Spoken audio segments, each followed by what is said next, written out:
प्रभु यीशु मसीह के नाम में आपको अनुग्रह और शांति मिलता रहे।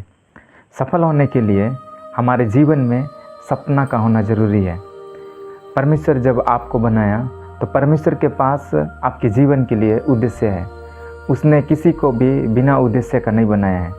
हर व्यक्ति परमेश्वर की नज़र में मूल्यवान है। इसलिए यीशु मसीह जब इस धरती पर आए तो उसने कुछ ही चुने हुए लोगों के लिए अपना लहू को नहीं बहाया, लेकिन पूरे संसार के एक एक मनुष्य जाति के लिए उसने अपने लहू को बहाया। क्योंकि परमेश्वर की नज़र में हम सब लोग विशेष हैं।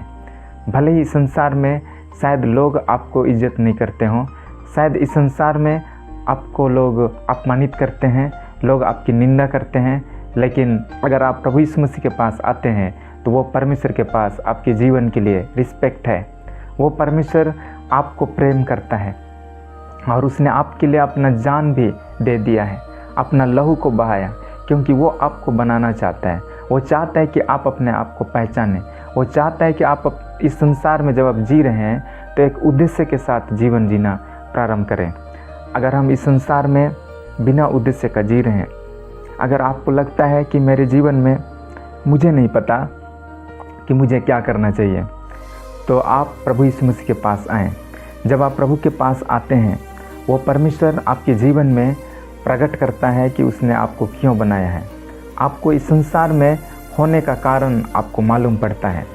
जब आप यीशु मसीह के पास आते हैं, वो आपका सृष्टि करता है, वो आपको जानता है, क्योंकि उसने आपको बनाया है। और इसलिए उसके पास आपके जीवन के लिए प्लान है। प्रभु के पास आएँ, वो आपके जीवन में उद्देश्यों को वो प्रकट करेगा। यदि आपके पास कोई सपना नहीं है तो प्रभु से प्रार्थना करें कि हे परमेश्वर, आप मुझको बताइए कि आपने मुझे क्यों बनाया है, मैं इस संसार में क्यों मैं हूँ, और अपने जीवन के लिए आप एक सपना लेकर के चलें। क्योंकि ये दुनिया में जब तक हमारा जीवन है, ये बिना उद्देश्य का अगर हम जिएंगे तो हमारे जीवन में कोई खुशी आनंद नहीं होगा, हमारा जीवन का कोई अर्थ नहीं होगा। और इसलिए हम इस संसार में जब जी रहे हैं तो परमेश्वर की महिमा के लिए एक अच्छा सपना को लेकर के हमें चलना है। इस संसार में बहुत सारे लोगों के पास सपना है, लेकिन जब हम बाइबल आधारित सफलता के विषय में अध्ययन कर रहे हैं तो हमारे पास में ऐसा सपना होना है जिसके द्वारा से परमेश्वर की नाम की महिमा हो। ऐसा नहीं कि हम इस संसार में बड़ा बनना चाह रहे हैं, लेकिन उसमें परमेश्वर की महिमा नहीं है। जिस सपना के विषय में हम अध्ययन कर रहे हैं वो सपना परमेश्वर से संबंधित है। परमेश्वर ने हमें क्यों बनाया है, परमेश्वर के पास कौन सा उद्देश्य है, परमेश्वर के पास कौन सा सपना हमारे जीवन के लिए है, उस चीज़ को पहचानना। यीशु मसीह के साथ, परमेश्वर के साथ में हमारा जो सपना है वो मैचिंग होना और उसको पूरा करने के लिए प्रयास करना है।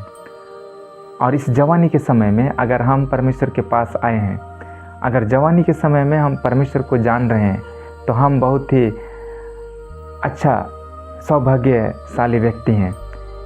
क्योंकि हमारे पास एक अच्छा जीवन है, हमारे पास में एक लंबा समय है जब हम परमेश्वर की महिमा के लिए जी सकते हैं, हम मेहनत कर सकते हैं।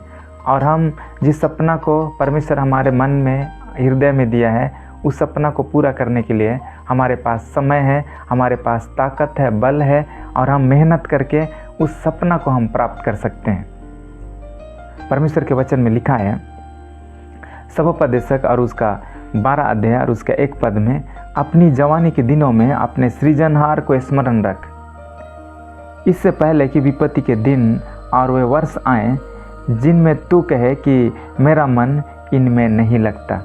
परमेश्वर के वचन में लिखा है, जवानी के दिनों में अपने सृजनहार परमेश्वर को स्मरण कर। जिस परमेश्वर ने आपको, मुझको बनाया, उस सृजनहार परमेश्वर के पास हमें आने की ज़रूरत है।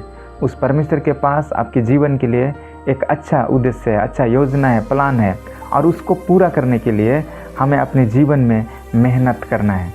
एक समय आएगा जब हम शारीरिक रूप से दुर्बल हो जाएंगे, एक समय आएगा जब हमारा उम्र ढल जाएगा, उस समय हमारे पास काम करने के लिए ताकत नहीं होगा, और उस समय हम चाह करके भी कुछ नहीं कर सकते हैं। हमारे पास इच्छाएं होंगी, लेकिन हमारे पास ताकत, बल और मौका नहीं होगा, हमारे पास लंबा समय नहीं होगा।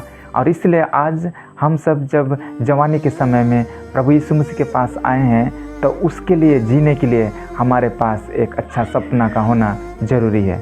जब हम परमेश्वर के पास आते हैं वो हमें सपना देता है। लीडर्स को सपना अगुवाई करता है, सब लीडर्स के आगे आगे सपना चलता है और इसलिए आज हम भी एक अच्छा लीडर बन सकते हैं। हमारे आगे आगे सपना चलेगा और हम एक अच्छा लीडर बन सकते हैं। जब परमेश्वर ने अब्राहम को चुना तो परमेश्वर ने अब्राहम को शुरू में ही एक लक्ष्य को दे दिया, सपना को दे दिया कि उसको वो क्यों चुना है। इसी तरीक़े से जब यूसुफ को चुना तो यूसुफ को उसने सपना दिया था। सपना में 3 भाग होते हैं, सपना का जन्म, सपना का मर जाना और सपना का जी उठना। जब परमेश्वर के पास आते हैं परमेश्वर हमें सपना देता है और उस सपना को पूरा करने के लिए हमें मेहनत करना है, लगातार उसके पीछे हमें चलना है, उसको प्राप्त करने के लिए हमें मेहनत करना है। लेकिन एक समय ऐसा आता है जब हमें लगता है कि मेरे सपना का अंत हो गया है। एक बार ऐसा लगता है कि मेरा सपना मर गया है। हम अपने जीवन में जिस चीज़ को प्राप्त करना चाहते हैं हमारे जीवन में वो सब कुछ समाप्त होता हुआ नज़र आता है। लेकिन परमेश्वर कई बार हमें उस रास्ते से लेकर के चलता है ताकि हम अपने जीवन में अपने सपना से ज़्यादा सपना देने वाला अर्थात परमेश्वर के ऊपर भरोसा रखें, उनको हम प्रेम करें और इसलिए परमेश्वर हमारे जीवन में परिस्थितियों को आने के लिए अनुमति देता है। जिस तरह से यूसुफ के जीवन में परमेश्वर ने एक सुंदर सा सपना को दिया था, लेकिन कुछ दिनों के बाद में उनके ज़िंदगी में गलत परिस्थितियां आई। उनके बड़े भाइयों ने उनको मारा पीटा, उनके वस्त्र को फाड़ दिया, उनको इस्माइलियों के हाथ में बेचा और इस्माइलियों ने फिर से उनको फिरौन के पोतीफर के घर में उन्होंने बेच डाला। और उस मिस्र देश में जहाँ वो एक नौकर के समान रहता था, एक दास के रूप में वो रहता था और वो उस समय उनकी ज़िंदगी में सपना का दूर दूर तक कोई नाता रिश्ता नहीं था। ऐसा लगता है कि सपना उनके जीवन में पूरा नहीं होगा, वो गलत डायरेक्शन में जा रहा है। जो सपना परमेश्वर ने उनको कम उम्र में दिया था वो सपना का अब पूरी तरह से ख़त्म हो गया है। लेकिन परमेश्वर का वचन हमें बताती है कि एक समय ऐसा आता है जब यूसुफ के जीवन में वो सपना पूरा हो गया। जिस समय उनको लग रहा था कि मेरे जीवन में सपना ख़त्म हो गया है, उस समय उसने परमेश्वर के ऊपर भरोसा रखना प्रारंभ किया। जिस समय भी आपको लगता है कि मेरे जीवन में सपना समाप्त हो गया है, मैं अब कुछ नहीं कर सकता हूँ, तो उस समय हमें चाहिए कि हम अपने आप को नम्र करें। उस समय चाहिए कि हम परमेश्वर के ऊपर भरोसा रखें, क्योंकि परमेश्वर हमारे जीवन में चाहता है कि हम उसको पहला स्थान दें। परमेश्वर चाहता है कि हम अपने जीवन से परमेश्वर को महिमा करें। वो परमेश्वर चाहता है कि हम अपने जीवन की गलतियों को हम अपने जीवन से हटाएं। परमेश्वर चाहता है कि हम एक मैच्योर बने। परमेश्वर चाहता है कि हम अपने जीवन में जो भी हमारी कमी घटियाँ हैं उनको हम दूर करें। विकट परिस्थितियों में खड़ा होने के लिए हमारे अंदर एक ताकत और बल आए और इसलिए हमें परमेश्वर के ऊपर भरोसा करें। और इसलिए कई बार लगता है कि सपना मर गया है, लेकिन परमेश्वर अद्भुत रीति से यूसुफ के जीवन में काम किया। वैसे ही हमारे जीवन में भी परमेश्वर काम कर सकता है। हमारे जीवन में भी वो सपना जो ख़त्म हो गया है ऐसा लगता है, लेकिन वो परमेश्वर जिसने हमें सपना दिया है वो सपना को पूरा करेगा। अगर परमेश्वर ने आपको सपना दिया है तो एक दिन वो सपना को परमेश्वर अवश्य ही पूरा करेगा। हमारे जीवन में शायद कोई हमारा साथ देने वाला नहीं है। हो सकता है हमारे जीवन में हमारे परिवार के सदस्य हमारा साथ नहीं देते हैं। हो सकता है हमारे जीवन में हमारे दोस्त हमारा साथ नहीं देते हैं। हो सकता है हमारे अपनों ने हमें अपमानित किया है। हो सकता है हमारे अपनों ने हमारा साथ छोड़ दिया है। लेकिन आप भयभीत ना हो, जिस परमेश्वर ने आपको सपना दिया है वो सपना एक दिन अवश्य पूरा होगा, क्योंकि सपना का देने वाला वो जिंदा है। सपना का देने वाला वो आजकल और युगानुयुग एक सा है। और उस परमेश्वर के ऊपर भरोसा करके इस संसार में हम एक अच्छा गवाह के रूप में हम जी सकते हैं। अगर हमारे पास सपना होगा और उस सपना को पूरा करने के लिए हम प्रयत्न कर रहे हैं और वो सपना को हम एक दिन पूरा करेंगे, सक्सेस होंगे, और तब हम इस संसार में एक प्रभावशाली गवाह के रूप में हम खड़ा हो सकते हैं, सामर्थ्य गवाह के रूप में खड़ा हो सकते हैं। हमारे जीवन के द्वारा परमेश्वर के नाम को महिमा मिलेगी। बहुत सारे लोग प्रभु यीशु मसीह को पहचानेंगे, जिस तरह से यूसुफ के जीवन में जो सपना परमेश्वर ने दिया था, जब उसके जीवन में वो सपना पूरा हो गया और तब परमेश्वर ने उनके जीवन को एक स्रोत के रूप में, एक शरण स्थान के रूप में, शरण के रूप में उसने उसको इस्तेमाल किया। जिनके उनके भाइयों ने उनको छोड़ दिया था, वही भाई उनके पास आकर के शरण लेने लगे। संसार के कई लोग उनके पास आकर के वहाँ से अनाज वो ले जाते थे। आपको परमेश्वर एक गवाह के रूप में तैयार करेगा। अगर आपके जीवन में सपना पूरा हो रहा है, इसका मतलब है आप परमेश्वर का एक अच्छा गवाह बन रहे हैं। आपके द्वारा से परमेश्वर के नाम की महिमा हो रही है, आपके द्वारा से लोग यीशु मसीह को पहचान रहे हैं। अगर हमारे जीवन में सपना तो पूरा हो गया है, लेकिन कौन सा सपना? क्या हम सिर्फ अपने जीवन के लिए सपना देखें? नहीं, आज हमें अपने लिए, अपने देश के लिए, अपने गांव के लिए, अपने परिवार के लिए, चर्च के लिए हम एक अच्छा सपना को देखने वाला बने। अगर हम सपना देख करके चलेंगे तो वो सपना हमारे जीवन में जागृति को लेकर के आएगा, वो हमें सोने नहीं देगा।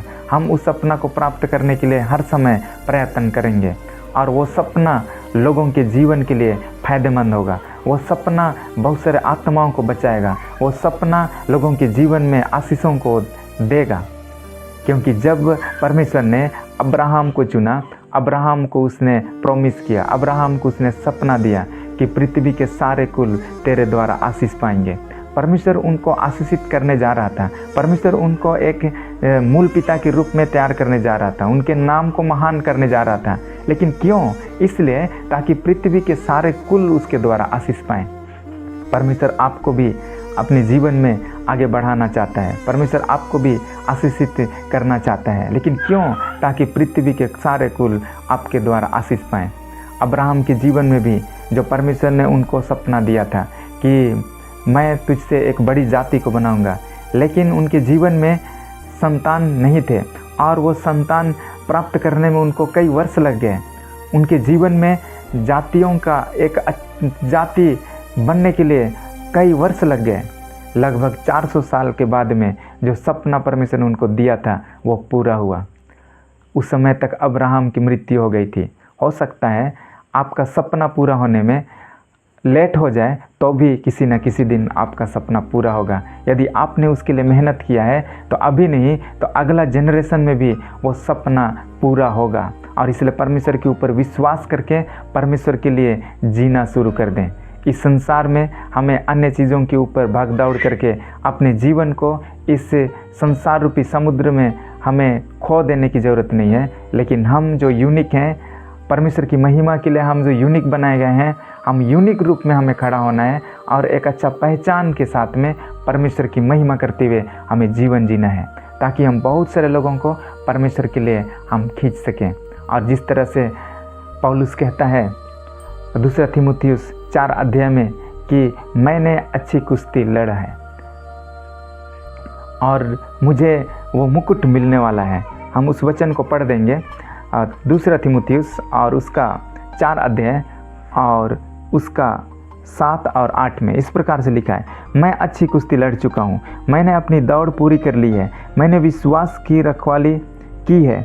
भविष्य में मेरे लिए धर्म का वह मुकुट रखा हुआ है जिसे प्रभु जो धर्मी और न्यायी है मुझे उस दिन देगा, और मुझे ही नहीं वरन उन सबको भी जो उसके प्रकट होने को प्रिय जानते हैं। तो यहाँ लिखा है कि जैसे पौलुस कहता है कि मैं अच्छी कुश्ती लड़ चुका हूँ। पौलुस लड़ा है, अच्छी कुश्ती लड़ा है। वो आसानी से वो मंजिल उसको नहीं मिला, आसानी से वो सपना उसको जीवन में पूरा नहीं हुआ, जो चीज़ वो पाना चाहता था वो, लेकिन उसके लिए उसे लड़ना पड़ा, उसके लिए हमें मेहनत करना पड़ेगा, उसके लिए हमें अपने जीवन में कष्ट उठाना पड़ेगा।